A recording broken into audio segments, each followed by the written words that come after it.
Ah yes, the great city of London, a city steeped in history, juxtaposed with modern architectural eyesores and other shit like red buses. Yeah, that's what I want to do when I go to London, drive around in a red bus. London is also home to almost 9 million people, including these idiots.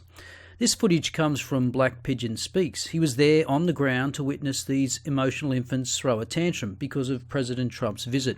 And as he reported, because of a little drizzle on the day, there was a surplus of placards and signs.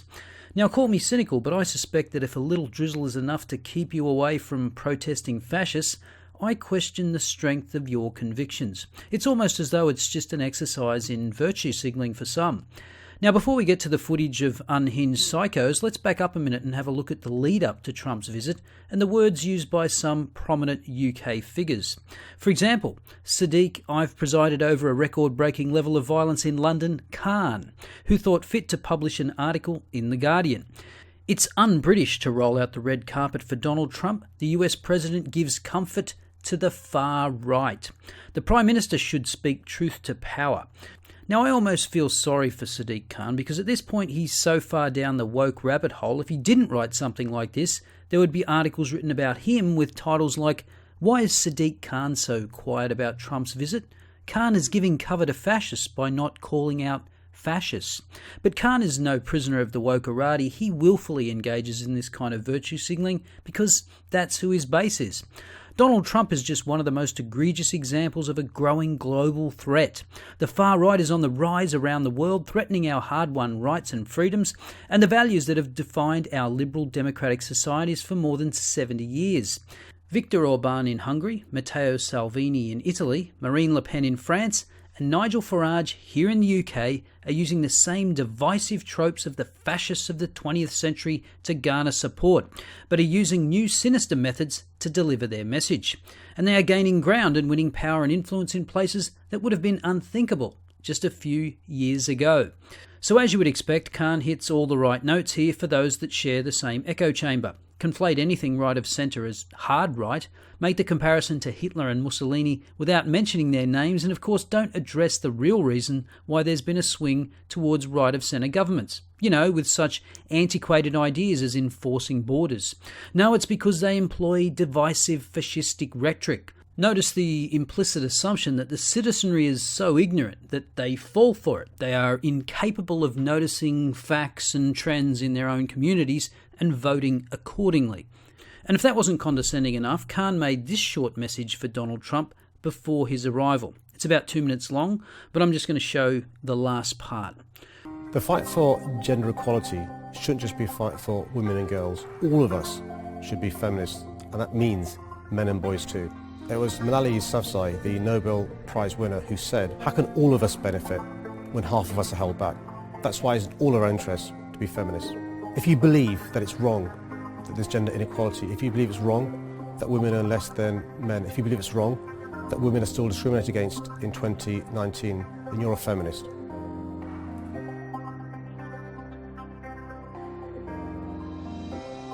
Now, there are so many things wrong with that, you could make a whole other video about it.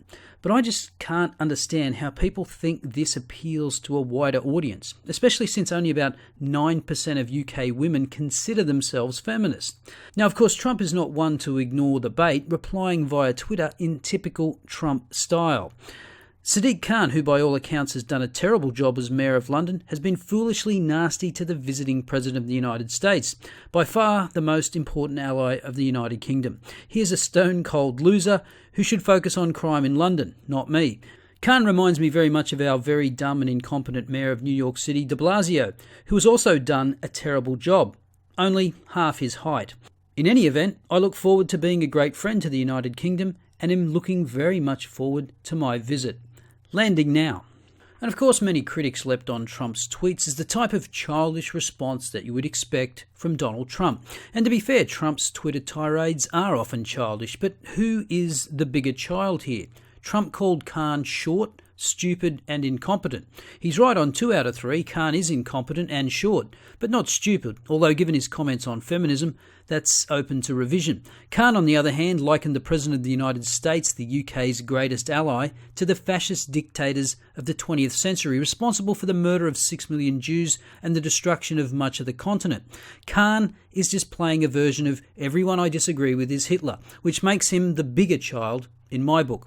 Now let's move on to Emily Thornberry, Shadow Secretary of State for Foreign Affairs, who came out with this stunning and brave statement. Next week, the Tory government are going to roll out the red carpet for Donald Trump, a president who is destroying all the values that have always united Britain and America, destroying the world order, the chances of a Palestinian state, and our efforts to tackle climate change. He's trying to take away the rights of women worldwide to control our own bodies. His words and his conduct betray him as a racist and a sexual predator. This president does not deserve the honour of a state visit. He is not welcome. We stand together against Trump. Tuesday, Trafalgar Square, 11 o'clock. See you there. Now again, this is another thing I don't get from the condescending arsehole class. Where do you get the arrogance to speak on behalf of everyone else in the country? At least have the humility to concede that it's you and people like you that don't think he's welcome, and that there's a significant number of people like these people here that think Trump is more than welcome in their country. And have you ever noticed that Thornberry kind of looks like something she says she despises? Anyway, this little get-together that Thornberry encouraged people to attend resulted in some interesting behaviour from the self-anointed tolerance and virtue crowd. Welcome here! Welcome here!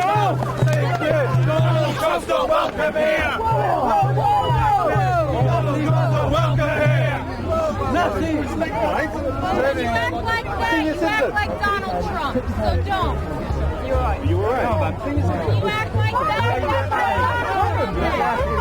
Yes, you heard that right. When you act like that, you act like Donald Trump.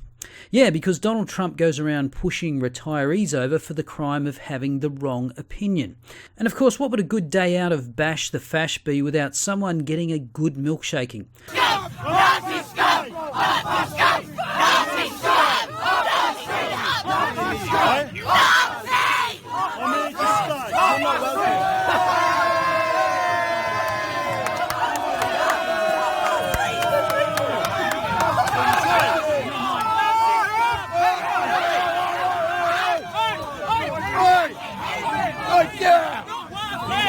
You're behaving as badly as he is. Now take a close look at this specimen. You can almost feel the warmth and compassion emanating from this face buried in multiple layers of chin, the tolerance for differing opinions and the calm, rational approach to discourse.